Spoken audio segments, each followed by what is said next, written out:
नमस्कार दोस्तों, मैं विक्रम आप सभी का स्वागत करता हूं आपके अपने चैनल वीके मैथ पर। तो आज का जो ये वीडियो है दोस्तों, एसएससी एमटीएस की मैथमेटिक्स के लिए अनुपात एवं समानुपात रेशियो एंड प्रोपोर्शन का पार्ट फर्स्ट है, जिसमें हम इसका बेसिक कॉन्सेप्ट समझने वाले हैं। इससे पहले के वीडियो में दोस्तों हमने औसत एवरेज का जो टॉपिक है क्लियर किया है, वहां पर हमने उसका बेसिक कॉन्सेप्ट बताया है, क्वेश्चन भी हमने वहां पर सोल्व किए हैं। तो अगर वो वीडियो आप स्टेप बाय स्टेप देखना चाहते हैं तो उसकी प्लेलिस्ट का लिंक डिस्क्रिप्शन में दिया गया है, वहां पर क्लिक करके वो वीडियो आप देख सकते हैं। चलिए आज के इस वीडियो को शुरू करते हैं। यहाँ पर हम अनुपात और समानुपात के बारे में जानते हैं। तो यहाँ पर सबसे पहले अनुपात के बारे में हम समझें तो अनुपात दोस्तों क्या होता है? अनुपात वह संख्या है जो दो सजातीय राशियों के बीच उस संबंध को दर्शाती है या बताती है जिससे यह पता चलता है कि एक राशि दूसरी राशि की कितनी गुनी है। जैसे यहाँ पर दोस्तों मान लेते हैं कि ए और बी कोई दो राशि, यहाँ पर अशून्य राशियां हैं, इनका कोई ना कोई मान है। तो इन्हें दोस्तों जब हम अनुपात के रूप में लिखेंगे तो किस प्रकार से निरूपित करेंगे, इनका अनुपात कैसे होगा? इसे दोस्तों हम लिखेंगे ए अनुपात बी, जिसे पढ़ा जाएगा ए अनुपात बी। अब यहाँ पर जैसे ए का कोई भी मान हो सकता है, जैसे ए बराबर यहाँ पर मान लेते हैं 2 है और b बराबर मान लीजिए 5 है। तो अब यहाँ पर जब हम इसे अनुपात के रूप में रखेंगे तो 2 अनुपात हम कितना रखेंगे? 5। ठीक है। अब यहाँ पर दोस्तों जरूरी नहीं है कि इसी प्रकार से दिया जाए। यहाँ पर हम a अनुपात b है, इसे हम a बटे b के रूप में भी लिख सकते हैं। ठीक है।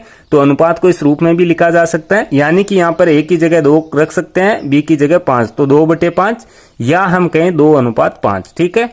तो ये है अनुपात के बारे में। अब यहाँ पर दोस्तों देखिए कि एग्जाम्पल से हम समझते हैं। जैसे कभी कभी हमें कोई राशियां दे दी जाती है और पहली राशि दूसरे की कितनी गुनी है, दूसरी राशि पहले का कौन सा भाग है, इस प्रकार से भी हमें दिया जाता है। तो यहाँ पर मान लीजिए एक एग्जाम्पल से हम समझ लेते हैं। जैसे यहाँ पर कोई ए व्यक्ति है जो एक दिन में 10 रुपये कमाता है। ठीक है।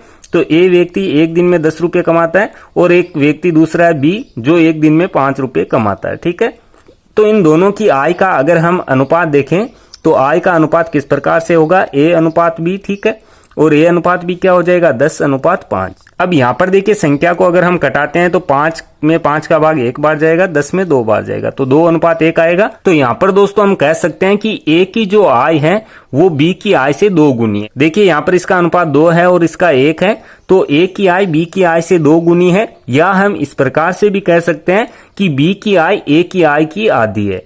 तो ये होता है दोस्तों अनुपात। इसके बाद में आता है समानुपात। तो समानुपात क्या होता है? समानुपात दोस्तों दो समान अनुपातों से एक समानुपात बनता है, यानी कि दो अगर समान अनुपात है, जैसे कोई मान लीजिए राशियां हम यहाँ पर लेते हैं, जैसे ए है, बी है, सी है और डी है। ठीक है। और यहाँ पर ए बी सी डी ये जो है अनुपात में है, जैसे ए अनुपात बी है और सी अनुपात डी है, और दोनों अनुपात अगर समान है तो ये आपस में क्या है? बराबर है, यानी कि ए अनुपात बी सी अनुपात डी। और यहाँ पर जो ए बी सी डी राशियां हैं इन्हें कहा जाता है समानुपाती। या हम इस प्रकार से भी इसकी डेफिनेशन दे सकते हैं, जैसे जब दो अनुपात आपस में बराबर होते हैं तो उनकी चारों राशियां समानुपाती कहलाती है। और यहाँ पर समानुपात में इसे किस प्रकार से लिखा जाएगा? यहाँ पर दोस्तों ए अनुपात बी और समानुपात का इस प्रकार से चिन्ह लगाएंगे सी अनुपात डी। ठीक है। तो इससे हम कह सकते हैं कि ए और बी का अनुपात वही है जो सी और डी का अनुपात है। अब यहाँ पर दोस्तों देखिए जो ए और डी पद हैं इन्हें कहते हैं सिरों के पद, या हम कहते हैं एक्सट्रीम्स। ठीक है। और यहाँ पर जो बीच वाले पद है बी और सी, इन्हें कहा जाता है मध्य पद या मीन। और यहाँ पर जो डी है वह क्या है? ए बी सी का चतुर्थानुपाती है। चलिए आगे बढ़ते हैं। अब यहाँ पर दोस्तों कभी कभी हमें मिश्र अनुपात दे दिया जाता है और मिश्र अनुपात में क्वेश्चन को सोल्व करना होता है कि कोई अनुपात देके हमें कहा जाता है कि इसका मिश्र अनुपात ज्ञात करें। तो मिश्र अनुपात क्या होता है, चलिए ये भी हम समझ लेते हैं। तो यहाँ पर दोस्तों हम बात करें मिश्र अनुपात की, तो मिश्र अनुपात क्या होता है कि जो दिए गए अनुपात के पूर्व पद हैं उनका गुणनफल और उसके बाद के जो पद हैं उनका गुणनफल अगर किया जाए तो अनुपात को यौगिक या मिश्र अनुपात कहते हैं। जैसे एग्जाम्पल के लिए यहाँ पर हम कोई संख्याएं लेते हैं, कोई अनुपात लेते हैं। जैसे पहले हमें दिया गया 2 अनुपात 3। ठीक है। इसके बाद में 5 अनुपात 4, यहाँ पर मान लीजिए है 9 अनुपात 10, इसके बाद में है 6 अनुपात 2 और एक अनुपात और ले लेते हैं 8 अनुपात 6। ठीक है। और इसका हमें मिश्र अनुपात ज्ञात करना है। तो जैसा कि मैंने बताया पूर्व के जो पद हैं उनका आपस में गुणा कराएंगे और जो पश्चात के पद हैं उनका आपस में गुणा कराएंगे। ठीक है। तो यहाँ पर दोस्तों अनुपात को इस प्रकार से हम लिख सकते हैं कि पहले वाले पद हैं इन सभी का गुणा करा दें। जैसे पहले 2 है पहले अनुपात में, दूसरे में 5 है तो 2 गुणे 5, इसके बाद में 9 है, इसके बाद में 6 है, इसके बाद में 8 है, और बटे में हम रख लेंगे अगले वाले पद जो 3 है, इसके बाद में 4 है, इसके बाद में 10 है, इसके बाद में 2 है और इसके बाद में 6 है। अब इन सभी संख्याओं का गुणा करा देते हैं, तो यहाँ पर पहले संख्याएं कटा देते हैं जो कट रही है। 2 से देखिए 2 कटेगा, 6 से 6 कटेगा, 4 से 8 2 बार कटेगा, 2 से 10 5 बार कटेगा और 5 से 5 1 बार, 3 से 9 कटेगा 3 बार। तो केवल यहाँ पर 3 आया ऊपर, नीचे कोई संख्या नहीं है तो 1 हम रखेंगे। तो 3/1 या हम कहें 3:1। इस प्रकार से मिश्र अनुपात हम ज्ञात करेंगे।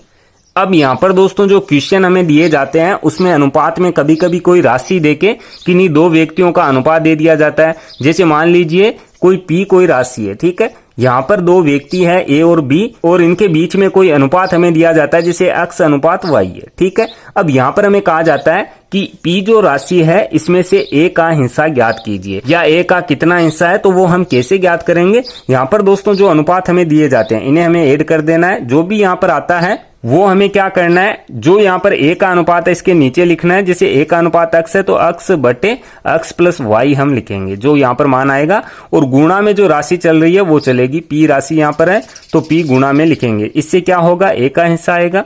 यहाँ पर B का हमें ज्ञात करना है तो B का अनुपात ऊपर रखेंगे, दोनों का टोटल नीचे लिखेंगे और गुणा में जो राशि हमें दी गई है वो हम कर देंगे। तो यहाँ पर P x y का हमें मान दिया जाएगा और क्वेश्चन में हम ये फॉर्मूला अप्लाई करेंगे। यहाँ पर 3 व्यक्ति भी हो सकते हैं, तो 3 के लिए जैसे मान लीजिए x अनुपात y अनुपात z यहाँ पर हमें दिया जाए तो तीनों का यहाँ पर टोटल हम कर लेंगे। तो इस प्रकार से दोस्तों ये है अनुपात समानुपात। यहाँ पर और भी जो फॉर्मूला होंगे जब हम आगे क्वेश्चन सोल्व करेंगे तो उसमें बताएंगे। उम्मीद है आज का ये वीडियो आपको पसंद आया होगा। अगर ये वीडियो आपको पसंद आया तो लाइक और शेयर जरूर करें। आगे आने वाले वीडियो देखने के लिए आप इस चैनल को सब्सक्राइब कर सकते हैं। सब्सक्राइब करने के बाद में बेल के आइकन को जरूर प्रेस करें ताकि आगे आने वाले वीडियो के नोटिफिकेशन आपको मिलते रहे। मैं मिलता हूं आपसे इसी की नेक्स्ट वीडियो में, तब तक के लिए जय हिंद, जय भारत, वंदे मातरम।